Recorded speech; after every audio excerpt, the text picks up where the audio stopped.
What's up, YouTube? Your host, Ask a Realtor. Thank you for tuning in. We're going to get started here in just a minute. I'm going to share this out here on the socials, and we're going to get talking about contingent offers. All right.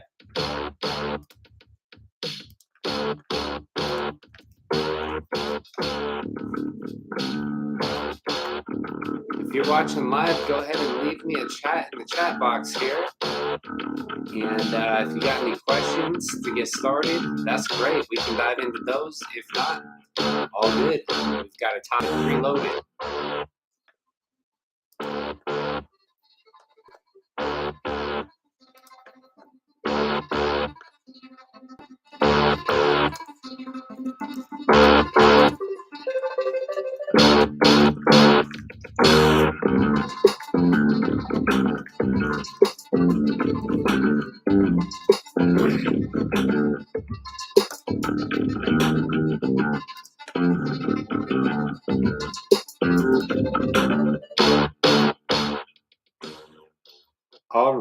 All right. Welcome. Ask a Realtor. Contingent offers. Let's talk about this for a second here. So, buying real estate, you have different contingencies written into an offer. The most common would be example that most people are very aware of would be an inspection. So you buy a home and you get an inspection done on it. Well, what happens if you find something crazy in that inspection that changes your mind about buying that property? Let's say that you find issues with the foundation, you find mold, something that turns you off from buying that home, and you want to back out of your contract there. If you had your realtor write in a contingency for home inspection into your contract, then you can exercise that and say, up front, you let the seller know this sale is contingent upon a home inspection. And if we get a home inspection and we don't like what we find, then we have the ability to back out. And that's essentially what a contingency is. It's something subject to that term within the contract. So when we speak of a contingent offer, what we're talking about is having another home to sell. So this offer is going to be contingent upon this home selling. So for example, I buy a home and I'm ready to upgrade into a new home. So I'm going to write an offer on my new home, but I haven't sold this other home yet. So how am I going to pay for the new home? Well, I'm going to pay for it in part with the proceeds from selling this one, and also in part getting a loan. A loan is also a contingency that's very common in contracts. But when we speak about just a contingent offer, 9 times out of 10, we're talking about contingent upon sale of another property. So what happens if I can't get this one sold to close on this one?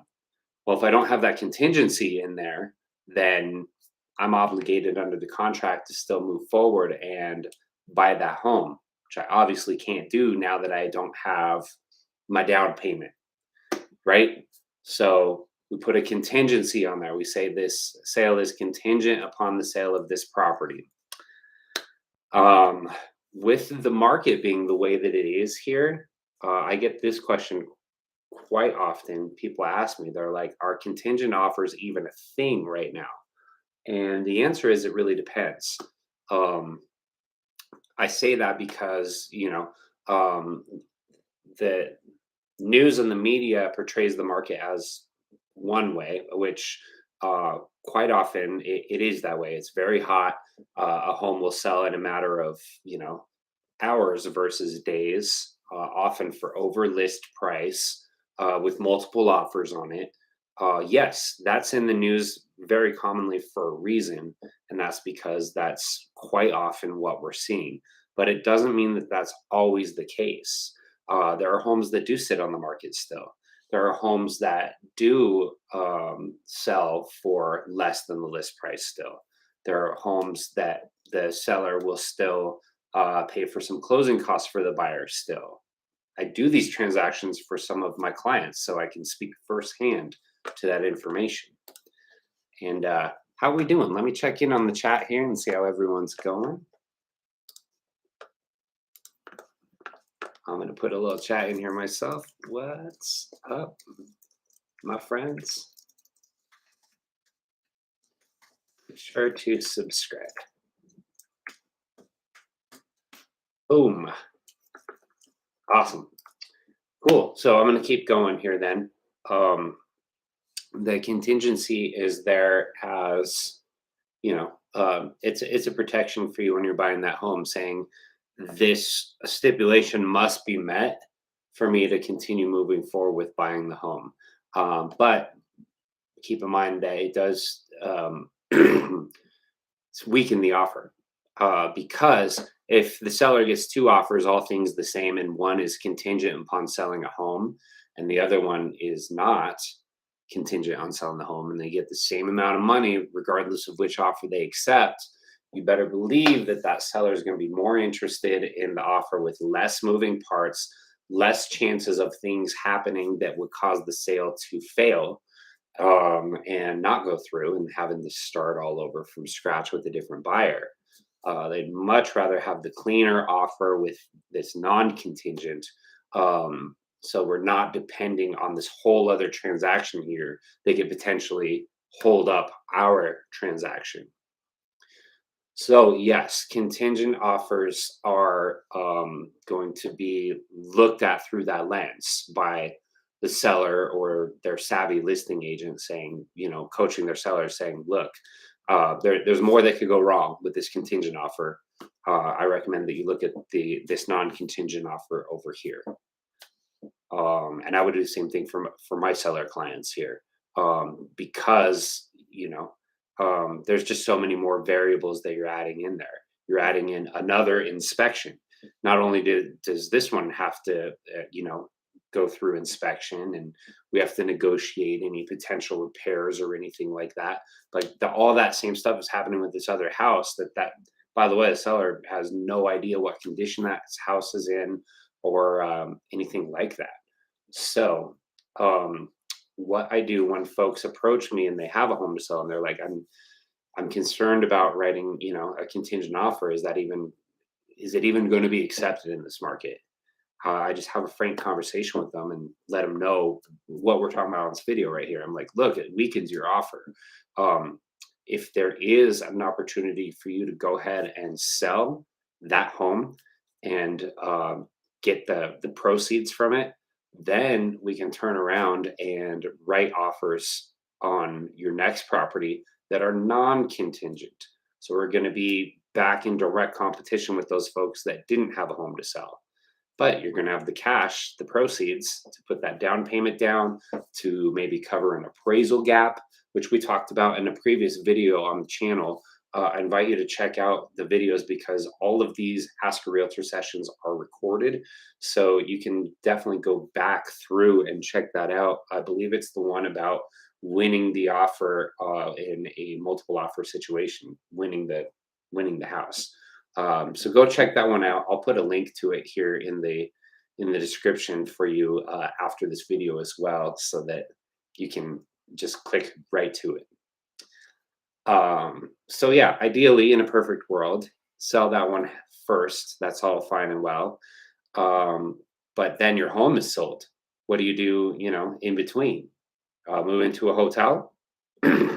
Maybe. That's a double move, and that really sucks.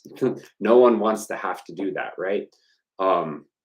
So what I talk through with my folks is say, look, when you sell your home, if I'm representing you here, let's say it's a home here in Colorado, I'm representing you. So we're talking through something called a post-closing occupancy. So in Colorado, you can stay in the home up to a period of up to 60 days. And I know that it works that way in other states as well. If you're not sure about your state, reach out to me. I'll look it up for you. We here at EXP Realty, we have agents in all 50. So I'll reach out to a great listing agent in your area and ask them about what post-closing occupancies we're seeing in that area. And I'll get back to you with some good information that's pertinent to you in your area. But I'm going to just use Colorado for my example here because that's what we do all day for folks is we negotiate these post-closing occupancy agreements. It's a rent back. So seller sells, they get paid, transaction closes, buyer is now the owner of the house and buyer becomes a landlord. Now that seller becomes a tenant to that landlord. So even though they had an ownership interest, they gave away their ownership interest in exchange for money, and they are now a tenant. The post-closing occupancy agreement that we use is essentially a very short and streamlined lease. It's a lease back. We can put in an amount that per day for the rent, or just for the term. Typically, it's per day.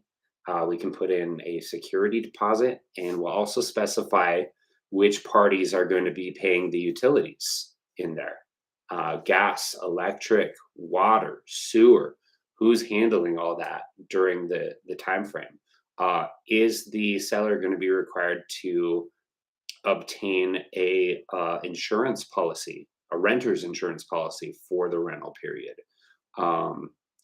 How are damages going to be handled? If there's any damages between final walkthrough on closing day and move out to happen during that rental period, how are those going to be addressed? This is all handled within that post-closing occupancy agreement that we use here in Colorado to protect both parties, because the buyers have a home now and have a property now.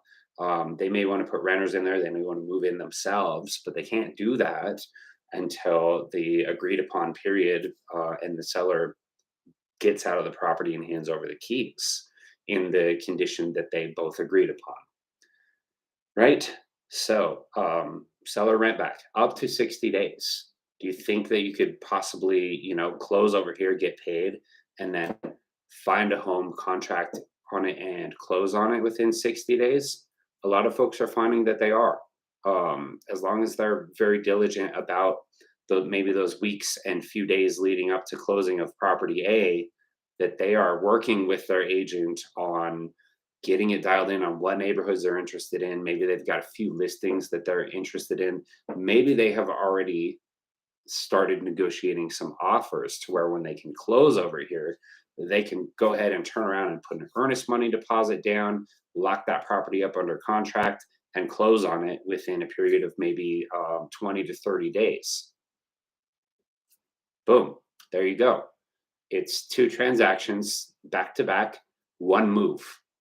And it's handled this way with the post-closing occupancy.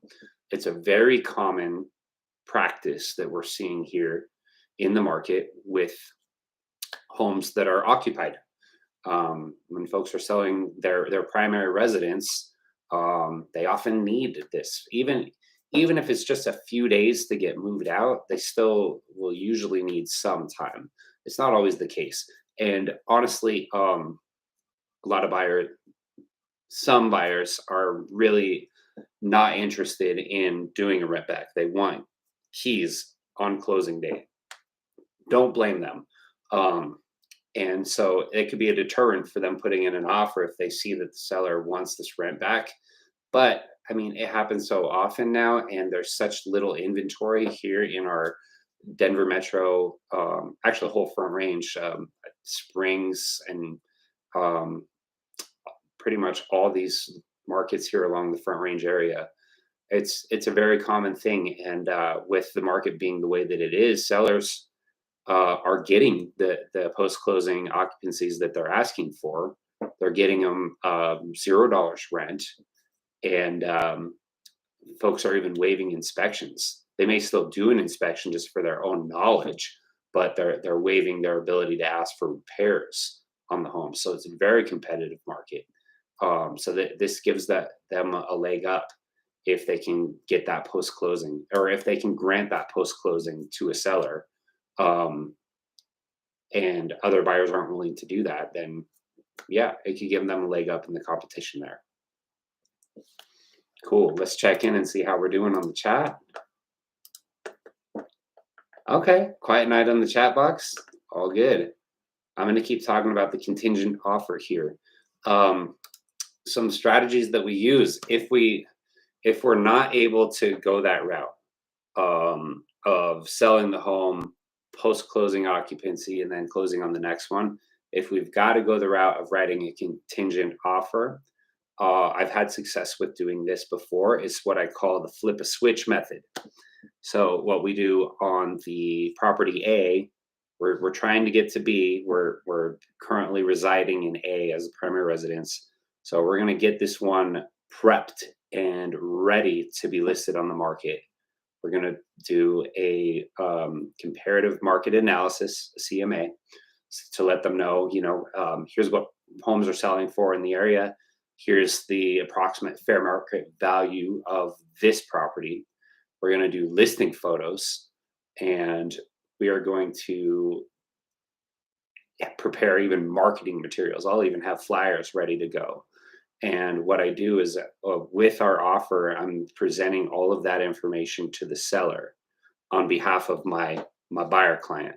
So we're offering on property B, and we're showing them all this homework that we've done on property A, saying, look, this is a contingent offer, but all we need to do is flip the switch to get this sucker sold. Basically, we are ready to flip that switch as soon as you accept our offer. We've already got flyers printed. We've already got photos done. We've already got the analysis done. We know the price that we're going to be able to list and get this sold for, and everything is in place. All we're waiting on is a yes from you, the seller, on this other property B over here. And I've written offers that way and presented it that way and gotten them accepted for my client. So it does happen. Again, it's still a contingent offer. So if they get a better offer that's non-contingent, then you may lose out on the property. That's just something that I'm coaching my folks through over here who are concerned about that. And, more often than not, they're usually leaning towards the go ahead and list it, get it sold, and using that rent back period to write non-contingent offers. And in this market, that's probably going to be the best bet to be the most competitive that we can with those offers. Cool. All right. Well, that was mainly what I wanted to chat with you guys about this evening. Let me know if you have questions there. If you have stories about contingent offers, please share them with me. I love sharing the stories that you guys give to me here on the channel on these Ask a Realtor Q&A sessions. So if you've got Q's, that's great. I've got A's. But if you've got stories, that's awesome as well. I'm happy to share those and share my perspective on the situation and all that good stuff.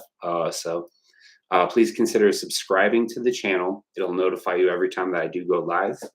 And if you have questions that you would like me to talk about in future segments of Ask a Realtor, send them my way. Send me a direct message, an email, smoke signal. Make sure I'm looking the correct direction on the horizon to see your smoke signal. Otherwise, I might miss it. And it's not too windy of a day, right? It's got to be just perfect conditions for those smoke signals to go up. But beyond that, there's plenty of other ways to get a hold of me. So I hope that you do. Thanks and have a great day.